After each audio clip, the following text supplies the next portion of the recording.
Reading by Lars Rolander. Jean Bouchon by Sabine Baring-Gould.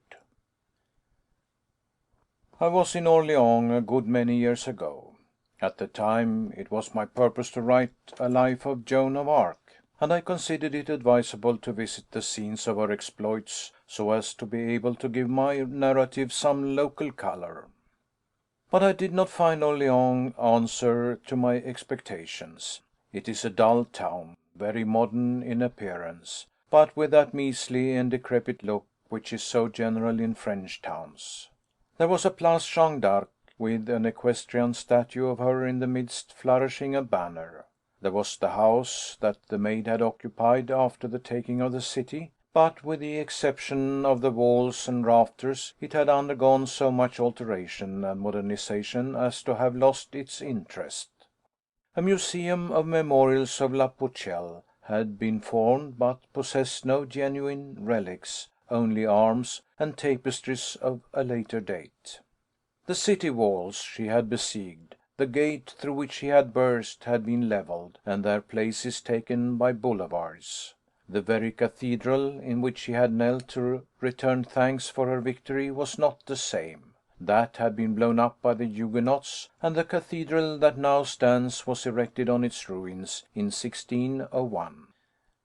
There was an ormolu figure of Jean on the clock, never wound up, upon the mantel shelf in my room at the hotel, and there were chocolate figures of her in the confectioner's shop windows for children to suck. When I sat down at 7 p.m. to table d'hôte at my inn, I was out of heart. The result of my exploration of sights had been unsatisfactory, but I trusted on the morrow to be able to find material to serve my purpose in the municipal archives of the town library. My dinner ended, I sauntered to a café. That I selected opened onto the Place, but there was a back entrance near to my hotel, leading through a long stone-paved passage at the back of the houses in the street, and by ascending 3 or 4 stone steps one entered the long, well-lighted café. I came into it from the back by this means, and not from the front. I took my place and called for a café cognac. Then I picked up a French paper and proceeded to read it, all but the feuilleton. In my experience, I have never yet come across anyone who reads the feuilletons in a French paper, and my impression is that these snippets of novel are printed solely for the purpose of filling up space and disguising the lack of news at the disposal of the editors. The French papers borrow their information relative to foreign affairs largely from the English journals, so that they are a day behind ours in the foreign news that they publish. Whilst I was engaged in reading, something caused me to look up, and I noticed standing by the white marble-topped table, on which was my coffee, a waiter with a pale face and black whiskers in an expectant attitude.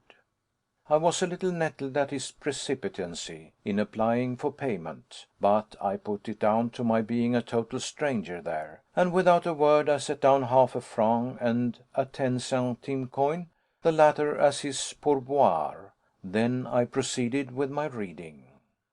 I think a quarter of an hour had elapsed when I rose to depart, and then, to my surprise, I noticed the half-franc still on the table, but the sou-piece was gone. I beckoned to a waiter and said, "One of you came to me a little while ago demanding payment. I think he was somewhat hasty in pressing for it. However, I set the money down, and the fellow has taken the tip, and has neglected the charge for the coffee." "Sapristi!" exclaimed the garçon. "Jean Bouchon has been at his tricks again." I said nothing further, asked no questions. The matter did not concern me, or indeed interest me in the smallest degree, and I left. Next day I worked hard in the town library. I cannot say that I lighted on any unpublished documents that might serve my purpose. I had to go through the controversial literature relative to whether Jeanne d'Arc was burnt or not, for it has been maintained that a person of the same name, and also of Arc, died a natural death some time later, and who postured as the original warrior maid. I read a good many monographs on the Pucelle, of various values, some real contributions to history, others mere second-hand cookings up of well-known and often used material. The sauce in these latter was all that was new. In the evening after dinner I went back to the same cafe and called for black coffee with a nip of brandy. I drank it leisurely and then retreated to the desk where I could write some letters. I had finished one and was folding it when I saw the same pale-visaged waiter standing by with his hand extended for payment. I put my hand into my pocket, pulled out a 50-centime piece and a coin of 2 sous, and placed both beside me near the man, and proceeded to put my letter in an envelope, which I then directed. Next I wrote a second letter, and that concluded, I rose to go to one of the tables and to call for stamps, when I noticed that again the silver coin had been left untouched, but the copper piece had been taken away. I tapped for a waiter. "Tiens," said I, "that fellow of yours has been bungling again. He's taken the tip and has left the half-franc. Ah, Jean Bouchon once more." "But who is Jean Bouchon?"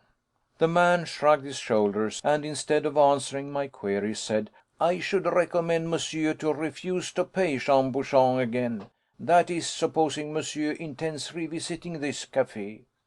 "I most assuredly will not pay such a noodle," I said, "and it passes my comprehension how you can keep such a fellow on your staff." I revisited the library next day, and then walked by the Loire, that rolls in winter such a full and turbid stream, and in summer with a reduced flood exposes gravel and sandbanks. I wandered around the town and endeavored vainly to picture it enclosed by walls and drums of towers, when on April 29th, 1429, Jeanne threw herself into the town and forced the English to retire, discomfited and perplexed. In the evening I revisited the cafe and made my wants known as before. Then I looked at my notes and began to arrange them. Whilst thus engaged, I observed the waiter, named Jean Bouchon, standing near the table in an expectant attitude as before. I now looked him full in the face, and observed his countenance. He had puffy white cheeks, small black eyes, thick dark mutton chop whiskers, and a broken nose. He was decidedly an ugly man, but not a man with a repulsive expression of face. "No," said I will give you nothing. I will not pay you. Send another garçon to me." As I looked at him to see how he took this refusal, he seemed to fall back out of my range, or, to be more exact, the lines of his form and features became confused. It was much as though I had been gazing on a reflection in still water, that something had ruffled the surface, and all was broken up and obliterated. I could see him no more. I was puzzled and a bit startled, and I rapped my coffee cup with a spoon to call the attention of a waiter. One sprang to me immediately. "See," said I, "Jean Bouchon has been here again. I told him that I would not pay him 1 sou, and he has vanished in a most perplexing manner. I do not see him in the room. No, he is not in the room. When he comes in again, send him to me. I want to have a word with him." The waiter looked confused and replied, "I do not think that Jean will return." "How long has he been on your staff?" "Oh, he has not been on our staff for some years." "Then why does he come here and ask for payment for coffee, and what else one may order?" "He never takes payment for anything that has been consumed. He takes only the tips." "But why do you permit him to do that?" "We cannot help ourselves." "He should not be allowed to enter the cafe." "No one can keep him out." "This is surpassing strange. He has no right to the tips. You should communicate with the police." The waiter shook his head. "They can do nothing. Jean Bouchon died in 1869. "Died in 1869?" I repeated. "It is so. But he still comes here. He never pesters the old customers, the inhabitants of the town, only visitors, strangers." "Tell me all about him." Monsieur must pardon me now. We have men in the place, and I have my duties." "In that case I will drop in here tomorrow morning when you are disengaged, and I will ask you to inform me about him. What is your name?" "At monsieur's pleasure, Alphonse." Next morning, in place of pursuing the traces of the Maid of Orleans, I went to the café to hunt up Jean Bouchon. I found Alphonse with a duster wiping down the tables. I invited him to a table and made him sit down opposite me. I will give his story in substance, only where advisable recording his exact words. Jean Bouchon had been a waiter at this particular café. Now, in some of these establishments, the attendants are wont to have a box, into which they drop all the tips that are received, and at the end of the week it is opened, and the sum found in it is divided pro rata among the waiters, the head waiter receiving a larger portion than the others. This is not customary in all such places of refreshment, but it is in some, and it was so in this café. The average is pretty constant, except on special occasions, as when a fête occurs, and the waiters know within a few francs what their perquisites will be. But in the café where served Jean Bouchon, the sum did not reach the weekly total that might have been anticipated, and after this deficit had been noted for a couple of months, the waiters were convinced that there was something wrong somewhere or somehow. Either the common box was tampered with, or one of them did not put in his tips received. A watch was set, and it was discovered that Jean Bouchon was the defaulter. When he had received a gratuity, he went to the box and pretended to put in the coin, but no sound followed, as would have been the case had one been dropped in. There ensued, of course, a great commotion among the waiters when this was discovered. Jean Bouchon endeavoured to brave it out, but the patron was appealed to, the case stated, and he was dismissed. As he left by the back entrance, one of the younger garçons put out his leg and tripped Bouchon up, so that he stumbled and fell headlong down the steps, with a crash on the stone floor of the passage. He fell with such violence on his forehead that he was taken up insensible. His bones were fractured, there was concussion of the brain, and he died within a few hours without recovering consciousness. "We were all very sorry and greatly shocked," said Alphonse. "We did not like the man, he had dealt dishonourably by us, but we wished him no ill, and our resentment was at an end when he was dead. The waiter who had tripped him up was arrested, and was sent to prison for some months, but the accident was due to une mauvaise plaisanterie, and no malice was in it, so that the young fellow got off with a light sentence. He afterwards married a widow with a café at Vierzon, and is there, I believe, doing well." "Jean Bouchon was buried," continued Alphonse, "and we waiters attended the funeral and held white kerchiefs to our eyes. Our head waiter even put a lemon into his, that by squeezing it he might draw tears from his eyes. We all subscribed for the interment, that it should be dignified, majestic as becomes a waiter." "And do you mean to tell me that Jean Bouchon has haunted this café ever since?" "Ever since 1869," replied Alphonse. "And there is no way of getting rid of him?" "None at all, monsieur. One of the canons of Bourget came in here one evening. We did suppose that Jean Bouchon would not approach, molest an ecclesiastic, but he did. He took his pourboire and left the rest, just as he treated monsieur. Ah, monsieur, but Jean Bouchon did well in 1870 and 1871, when those pigs of Prussians were here in occupation. The officers came nightly to our café, and Jean Bouchon was greatly on the alert. He must have carried away half of the gratuities they offered. It was a sad loss to us." "This is a very extraordinary story," said I. "But it is true," replied Alphonse. Next day I left Orleans. I gave up the notion of writing the life of Joan of Arc, as I found that there was absolutely no new material to be gleaned on her history. In fact, she had been thrashed out. Years passed, and I had almost forgotten about Jean Bouchon, when the other day I was in Orléans once more, on my way south, and at once the whole story recurred to me. I went that evening to the same café. It had been smartened up since I was there before. There was more plate glass, more gilding, electric light had been introduced, there were more mirrors, and there were also ornaments that had not been in the café before. I called for café cognac and looked at the journal, but turned my eyes on one side occasionally, on the lookout for Jean Bouchon, but he did not put in an appearance.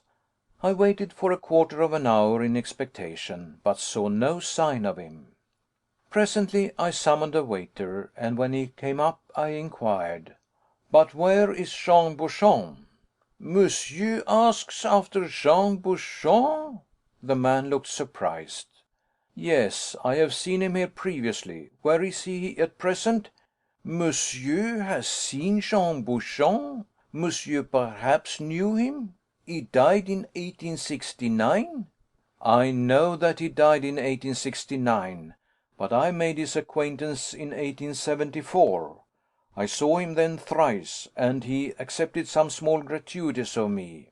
"Monsieur tipped Jean Bouchon?"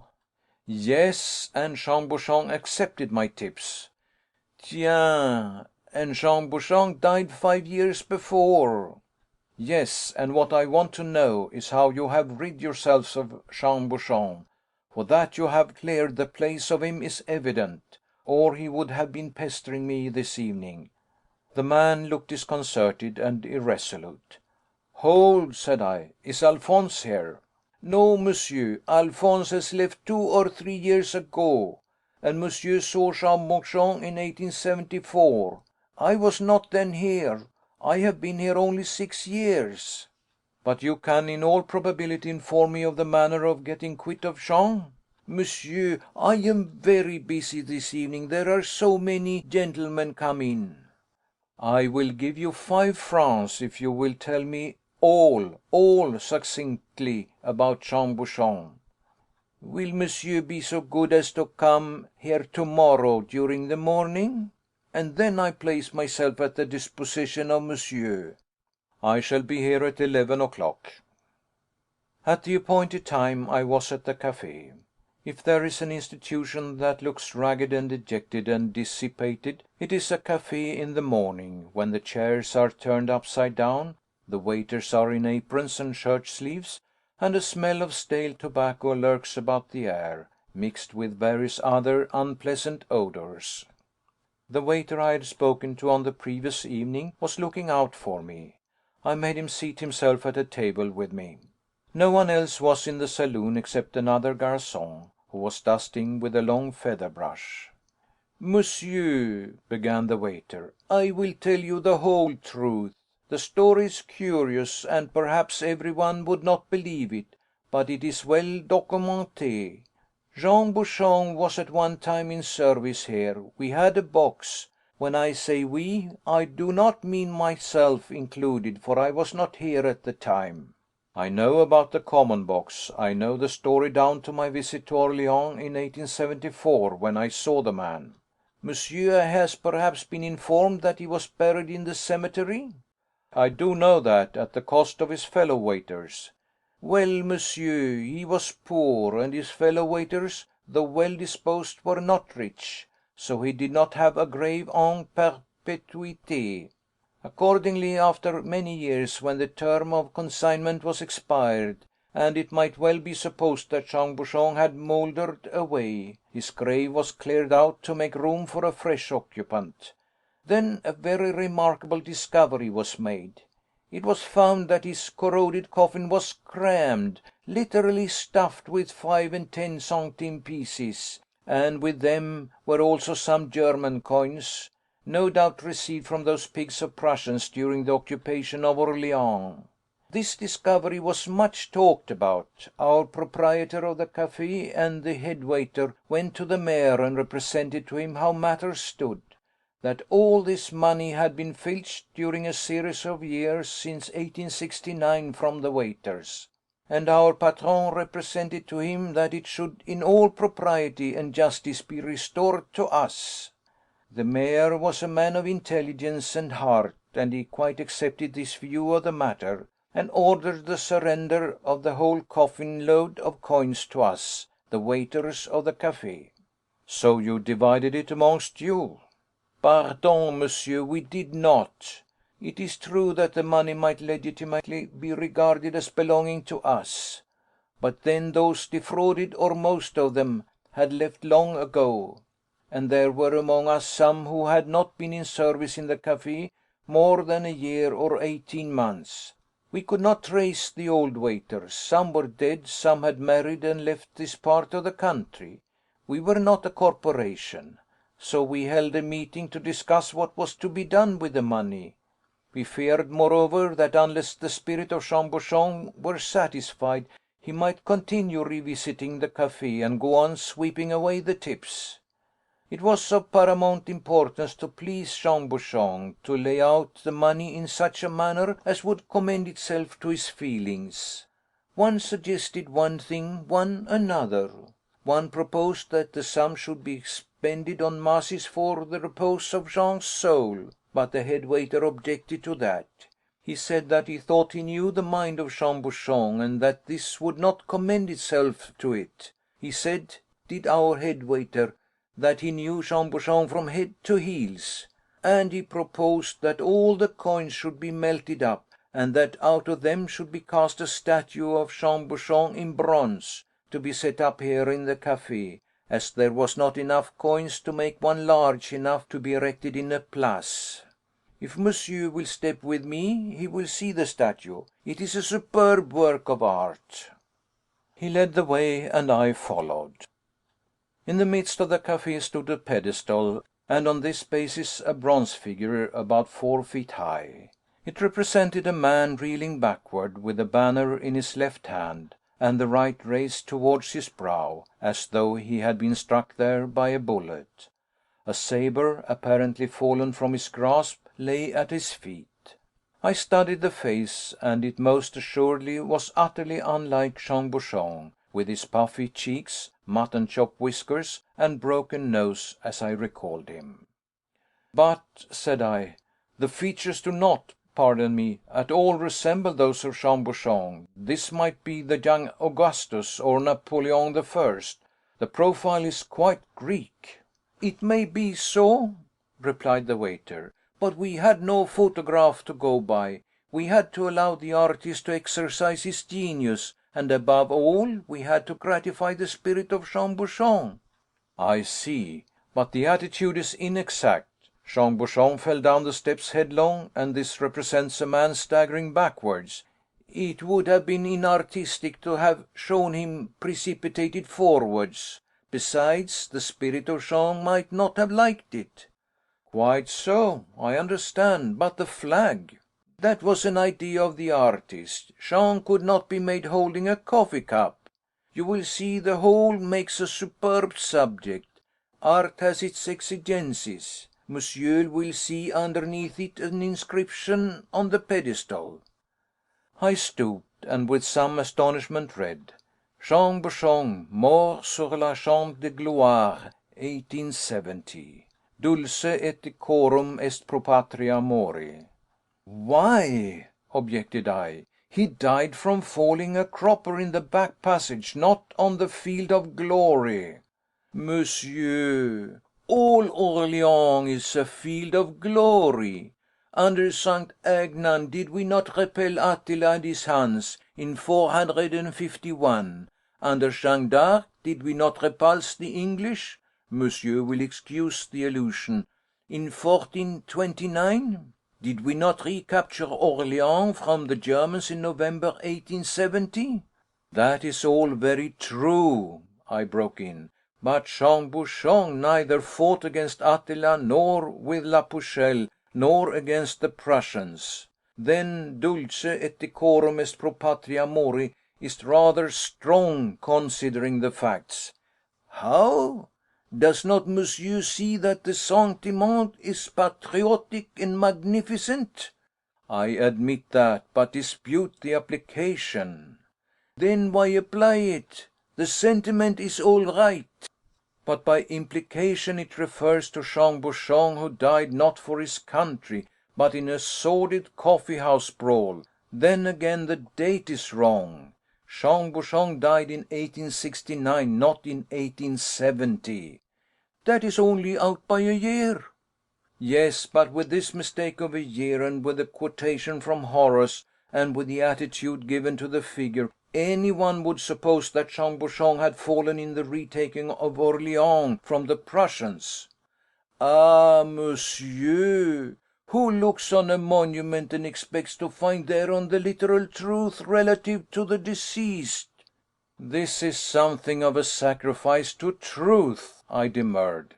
"Sacrifice is superb," said the waiter. "There is nothing more noble, more heroic than sacrifice." "But not the sacrifice of truth." "Sacrifice is always sacrifice."